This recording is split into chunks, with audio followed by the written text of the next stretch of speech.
오늘 우리 참된 교회의 부흥을 꿈꾸다라는 제목으로 또 함께 우리 말씀을 나눌 때에 오늘 이 말씀이 또 우리 교회와 또 우리 성도님들 가운데 또 큰 도전과 또 장래의 소망이 되기를 또 기대하고 소망해 봅니다. 지금까지 이 땅에 많은 목회자들과 성도들은 교회를 어떤 교회로 세울 것인가에 대한 많은 고민을 해왔고, 그 고민은 지금도 많은 목회자들과 또 교회들이 또 성도들이 하고 있습니다. 그리고 그 가운데에서 교회의 부흥을 끊임없이 꿈꾸고 있습니다. 그렇다면 성도 여러분, 부흥, 정말 교회에 참 믿는 자의 수가 날마다 더하는 이 교회가 성장하는 이 부흥이요, 이 초대 교회의 때와 같이 우리가 성경을 읽었던 것 같이 이 초대 교회 때와 같이 지금도 이 부흥은 여러분 가능한 것일까요? 여러분 생각은 어떻습니까? 예수 그리스도의 십자가와 부활 그리고 그분의 승천은 이 세상을 놀라게 한 강력한 진리입니다. 그리고 이 강력한 진리는 예루살렘과 유대와 사마리아를 거쳐서 전 세계를 향하여 퍼져나갔는데, 이것이 교회의 성장 그리고 부흥이라는 결과로 나타났고, 우리 전 세계와 지금 한국 교회까지 많은 사람들이 이 결과를 눈으로 친히 묵도했습니다. 오늘 본문은 그 사실을 예루살렘 교회의 부흥을 통해서 잘 보여주고 있습니다. 신학교에서 가르치는 과목 중에 보면요, 교회 성장학이라는 그런 과목이 있습니다. 그런데 이 과목이 가지고 있는 오류라고 하면 오류라고 할 수 있는 오류가 있는데, 그 오류가 두 가지인데요. 그게 무엇이냐면, 이 교회 성장학은 세속적인 성장 원리를 따르고 있다라는 한 가지 오류를 가지고 있고, 또 한 가지 더 오류는 무엇이냐면 대형교회, 성공한 대형교회의 성장 원리를 따르고 있다라는 오류를 가지고 있습니다. 세상이 운영하는 이 성장의 방법, 그리고 대형교회의 성공 사례, 이것이 교회 성장에 부분적으로는 참고할 수 있을지 몰라요. 하지만 분명한 사실은 이것이 결코 교회를 성장시킬 수 있는 진리, 핵심은 결코 될 수가 없습니다. 여러분, 그렇다면 이 땅의 교회에서 적용할 수 있는 불변의 교회 성장학, 성장 원리는 과연 무엇일까요? 그것은 영원히 변치 아니하는, 성경이 말하고 있는, 성경이 가르치고 있는 것이어야 하는데, 바로 신학교회였던 이 예루살렘 교회에서 우리는 교회 성장의 핵심 진리를 찾아볼 수가 있습니다. 오늘 우리는 참 믿는 자의 수가 더하는, 이 구원받는 사람이 날마다 교회 가운데 더하게 되어지는 이 교회의 성장, 이 부흥은 과연 어떻게 나타날 수 있게 되는지를 오늘 본문을 통해서 세 가지로 좀 살펴보면서 함께 은혜를 나누고자 합니다. 첫 번째로, 부흥은 예수님을 영접한 성도들이 공동체를 이룸으로써 나타납니다. 오늘 우리가 읽었던 본문 37절부터 41절까지의 말씀을 보면요, 베드로의 설교를 듣고 3,000명이 주께로 돌아오는 내용이 기록되어져 있습니다. 예루살렘 교회가 태동하게 되어지는 이 배경을 보면요, 오순절 날에 사도들이 성령의 충만함을 받음으로 시작되었습니다. 그리고 이 예루살렘에 모인 수많은 무리들을 향하여서 이 사도 베드로가 신약의 첫 설교를 선포함으로 불이 붙게 되었습니다. 예루살렘에 모인 많은 사람들은 이 베드로의 설교를 듣고 마음에 찔림을 받았습니다. 여러분, 그렇다면 무엇이 이 베드로의 설교를 들은 그들로 하여금 이 심령에 찔림을 주었을까요?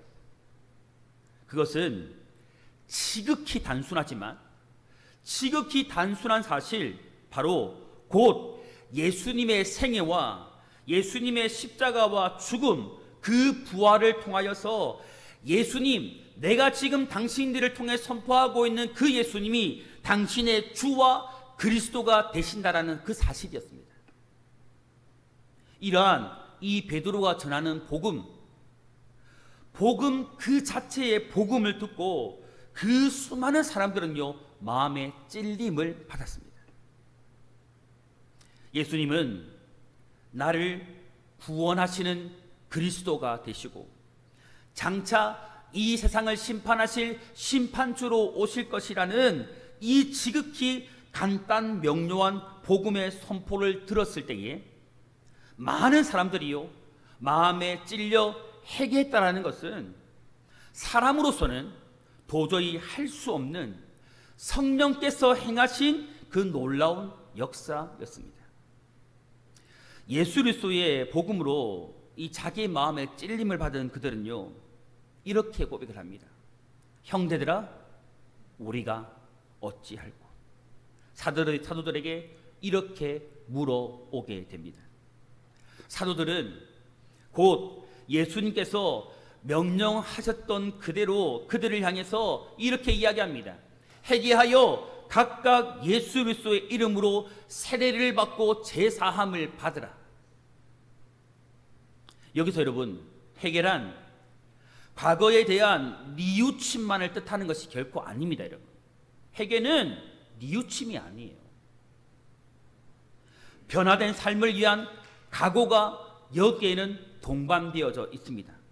그리고 회개 직후에 예수 그리스도의 이름으로 세례를 받고 달라진 삶을 살아간다는 의미가 여기에 담겨져 있는 거예요.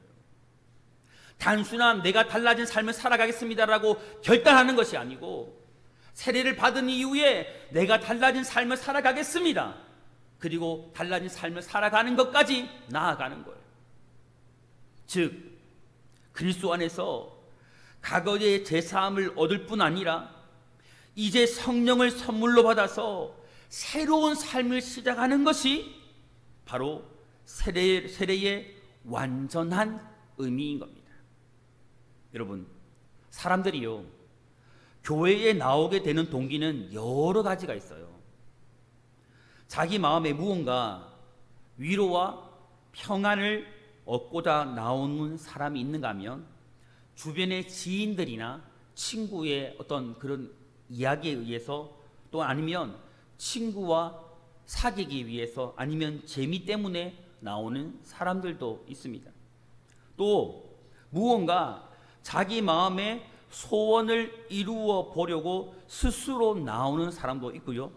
반면에 다른 사람의 전도를 받아서 마지못해 한번 나와보는 사람도 있습니다.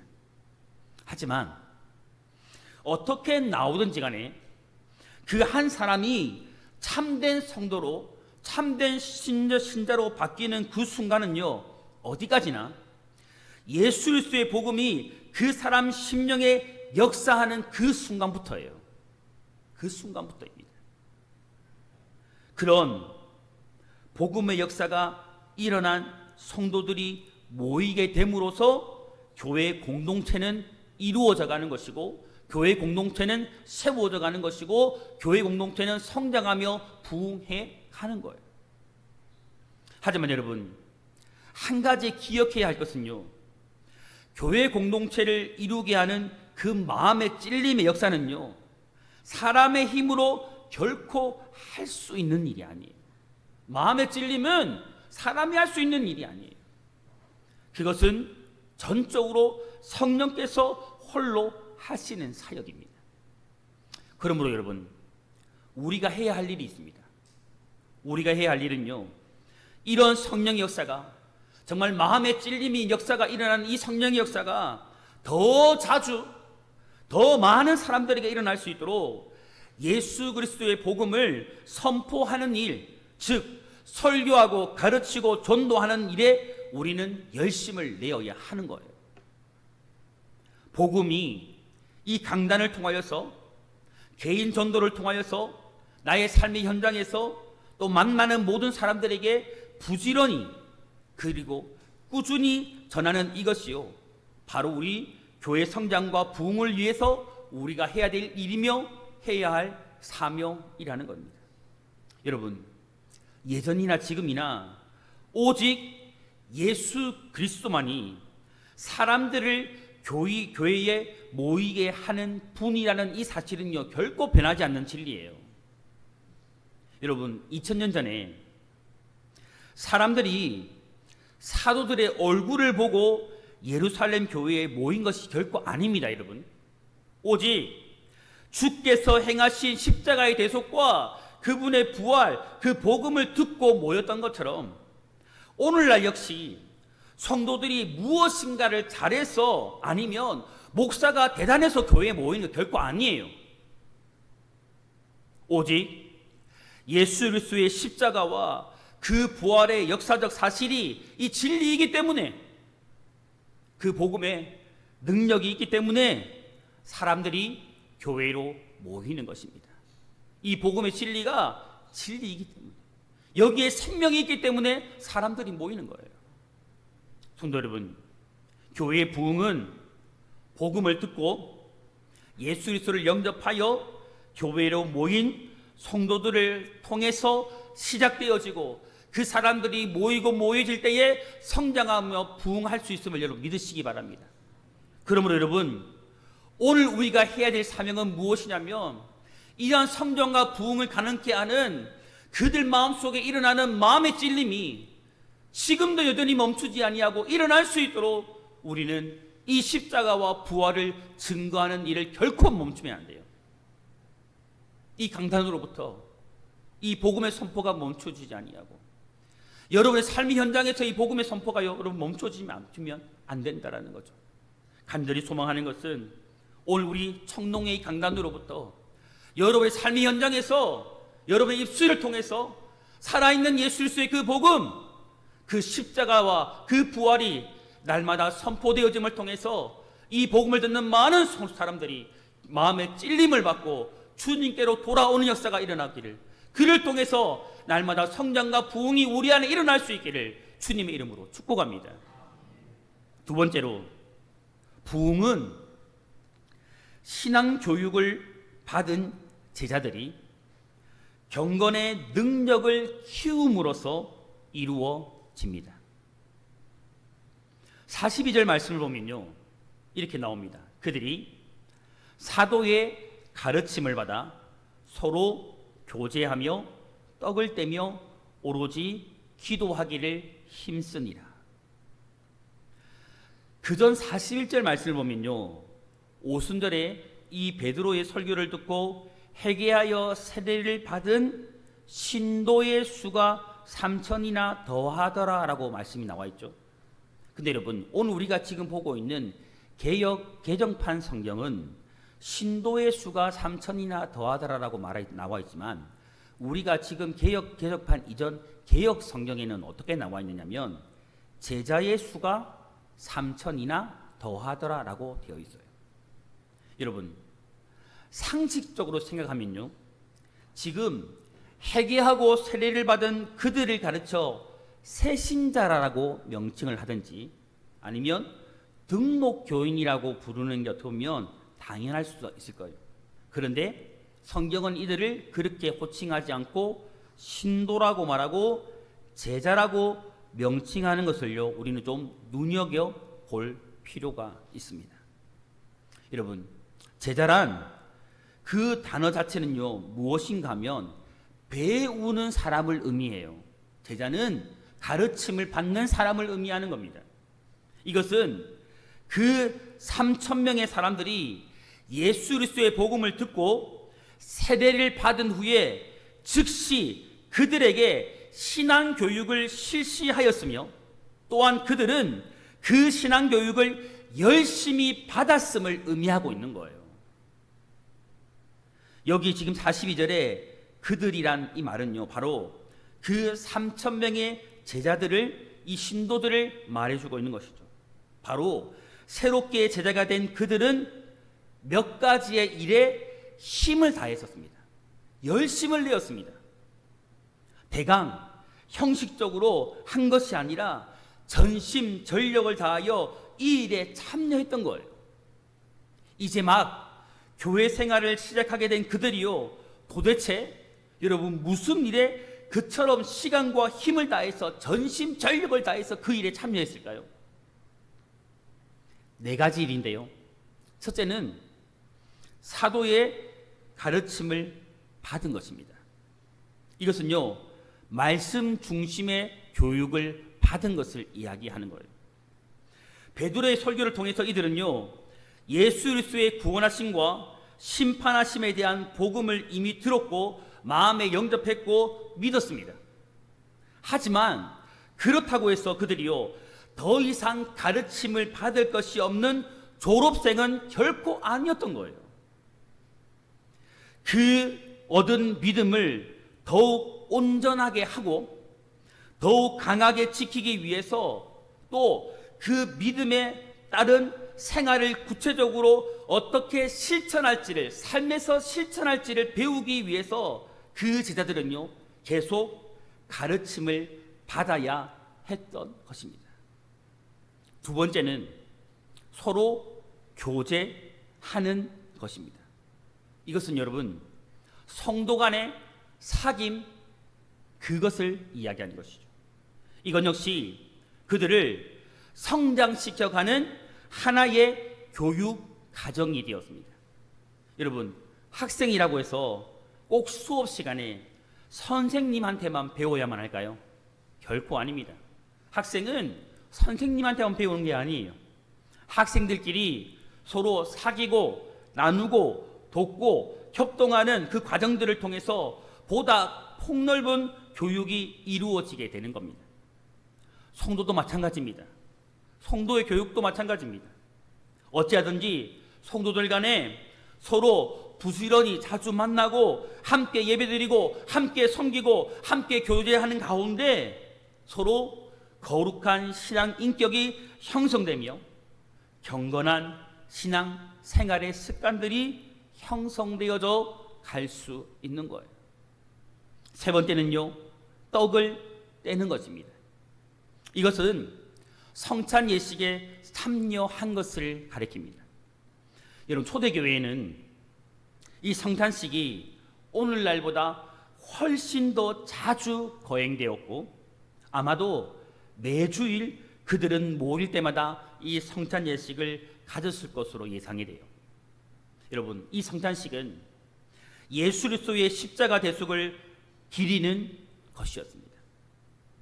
예수 그리스도께서 나를 살리시기 위해서 대신 죽으셨다라는 이 사실은요, 제자들이 영적으로 성장해 나아가기 위해서 끊임없이 그들의 생각과 마음과 신앙의 모든 삶 속에 되새겨야 할 신앙 교육 과정의 제일 1조와도 같은 그런 것이었기 때문이었습니다.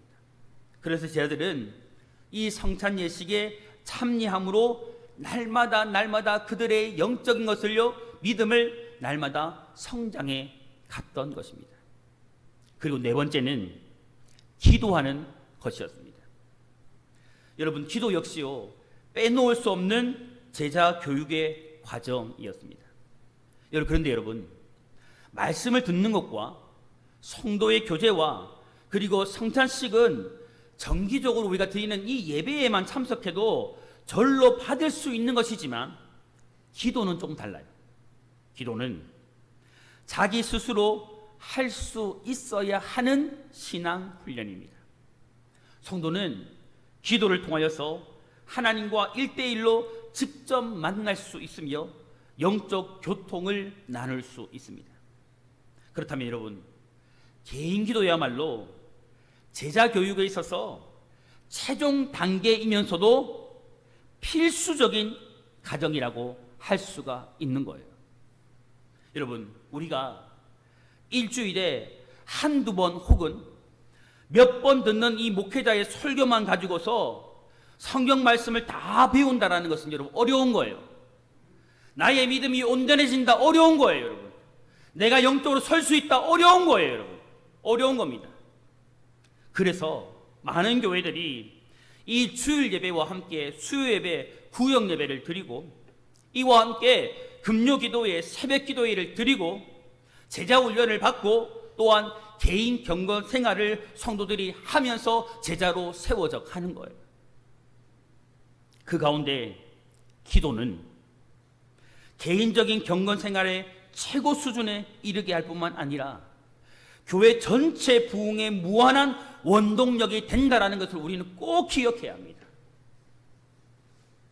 교회에 속한 각 성도들이 바로 이런 신앙 교육을 통하여서 그 심령의 넉넉한 영적 수분과 양분을 공급받게 되어지면 각 성도뿐만 아니라 교회는요, 절로 영적으로 내적으로 성장할 뿐만 아니라 외적으로도 부흥하며 성장하게 되어지는 거예요. 여러분, 교인은 많지만 신앙 교육이 없는 교회, 신자는 분명히 있지만 제자를 양성하지 않는 교회는 성장하려 해도 할 수가 없어요. 할 수가 없어요.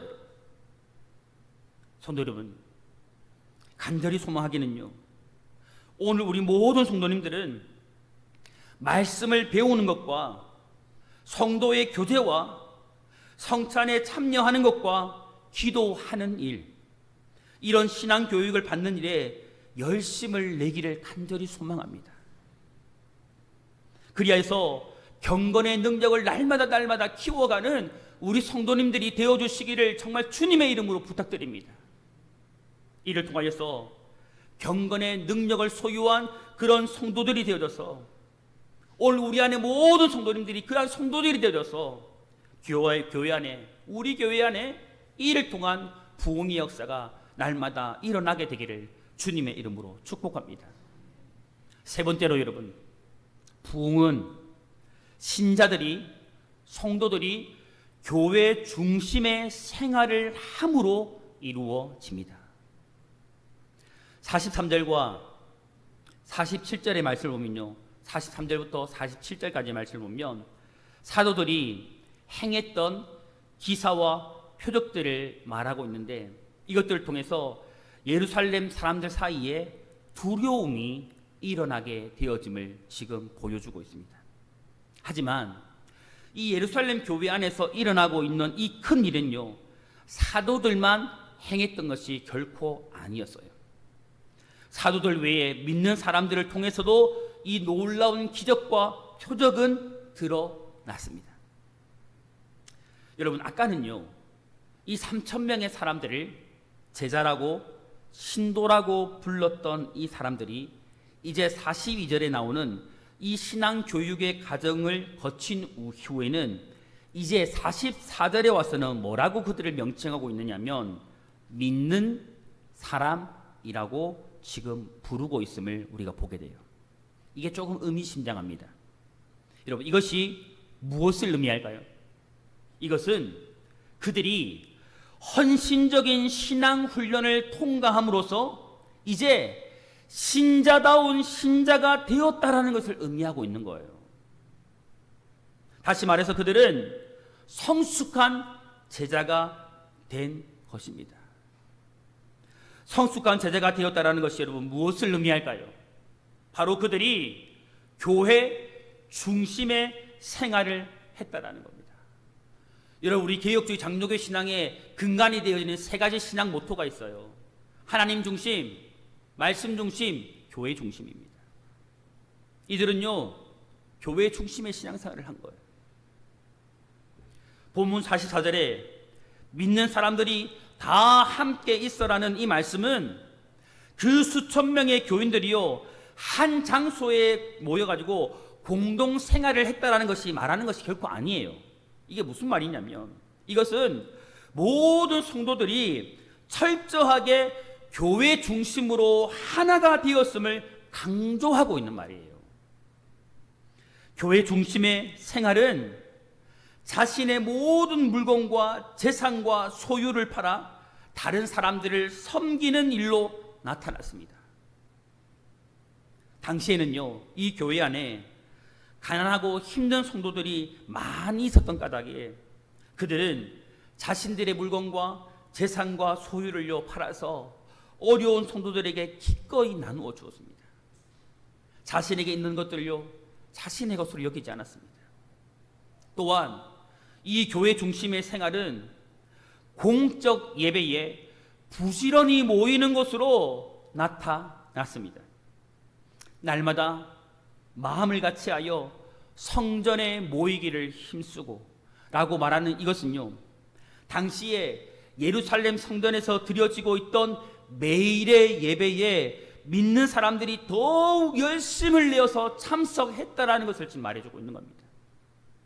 그러면서도 또한 집에서 떡을 떼며 기쁨과 순전한 마음으로 음식을 먹고라고 말하고 있는 것은 성도들끼리 모여서 따로 드리는 그 예배를 그때부터 이미 시작했음을 보여주고 있는 겁니다. 여러분, 이런 열심 있는 교회의 중심의 삶은요, 하나님을 찬미하고 또 온 백성들로 하여금, 그 주변에 이들을 보는 많은 사람들로 하여금, 예루살렘에 살아가는 수많은 사람들로 하여금 칭송을 받도록 만들어 내었습니다. 이것은 사람들이 그렇게 만들어낸 게 아니에요. 그들이 우리를 칭송하라고 말한 게 아니었어요, 여러분. 성도가 철저하게 교회를 중심으로 예배와 섬김과 교제에 힘쓰게 되면 저절로 하나님은 영광을 받으시고 교회는 세상으로부터 칭송을 받게 되는 겁니다. 그리고 여러분, 그 결과로 일어나는 일이 무엇일까요? 이렇게 되는 이유로 일어나는 결과가 무엇일까요? 바로 주께서 구원받는 사람을 날마다 더하게 하시니라. 주님께서 그 교회를 부흥하게 하시는 것입니다. 여러분 믿으십니까? 성도 여러분, 성숙한 제자가 된다라는 것, 신자다운 신자가 된다라는 것은요, 교회 중심의 생활을 한다라는 것입니다. 철저하게 교회를 중심으로 예배와 섬김과 교제에 힘쓰는 삶을 살아가는 것입니다.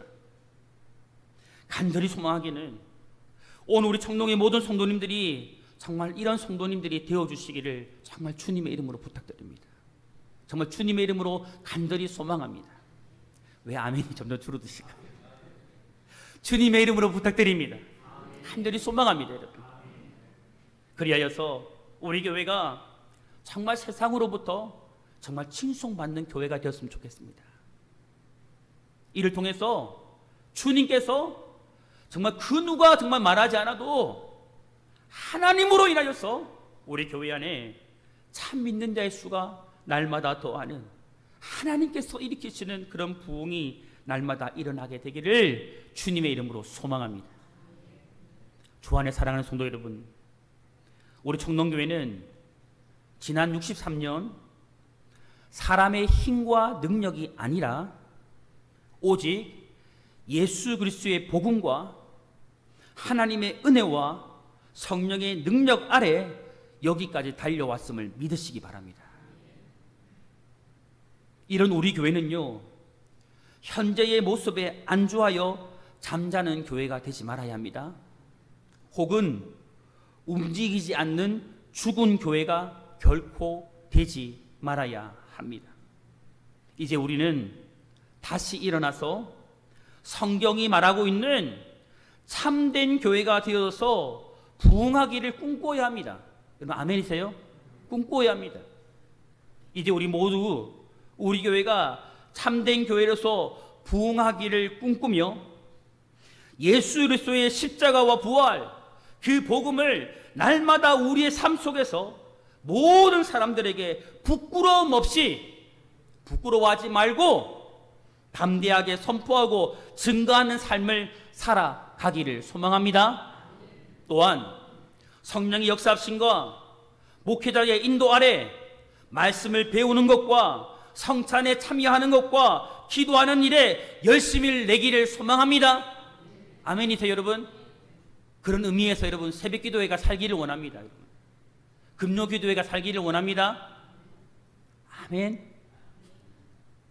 그리고 여러분, 교회 중심으로 예배와 섬김과 교제에 힘쓰는 우리 모두가 되기를 주님의 이름으로 소망합니다. 그리할 때에 하나님은 우리를 통해 영광을 받으실 거예요. 아멘이시죠? 하나님 영광을 받으실 거예요.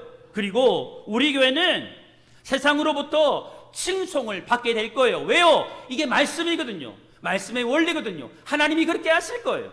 그리고 그리 될 때에 하나님께서는 우리 교회 안에 날마다 구원받는 사람, 날마다 믿는 자의 수가 더하는 부흥을 우리 가운데 허락하여 주실 것입니다.